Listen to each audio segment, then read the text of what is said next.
Bismillahirrahmanirrahim.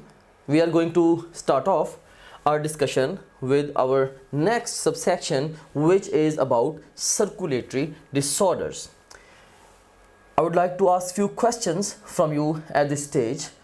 Here we have got the options. A option is thrombosis, B option is myocardial infarction, C option is cerebral stroke and D option is all of these. And पहली statement है हमारे पास, high cholesterol level of blood leads to, and the best response to this question is all of these. High cholesterol, thrombosis, myocardial infarction और cerebral stroke, ये तीनों cause कर सकता है. And then we have got another statement, arrhythmias are associated with. arrhythmia से क्या मुराद है? Absence of rhythm. हमें पता है कि जो बेसिकली हार्ट है हमारा, हार्ट ये रिदम के साथ कॉन्ट्रैक्ट एंड रिलैक्स करता है, सो इसकी रिदमिक कॉन्ट्रैक्शन रिलैक्सेशन है, रिदमिक इसकी बीटिंग है. सो arrhythmias means absence of the rhythm. So arrhythmias are basically associated with, तो ये मायोकार्डियल इन्फार्क्शन के साथ एसोसिएटेड है, जिसको हम हार्ट अटैक भी बोलते हैं.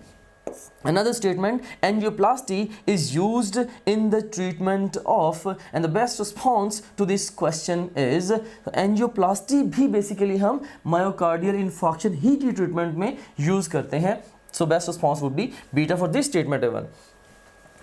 Here we have got certain clinical conditions. For example, we have got the difference between atherosclerosis, thrombosis, embolism, myocardial infarction and the cerebral infarction. ये different terminologies हैं, लेकिन ये सारी की सारी आपस में interrelated भी हैं in many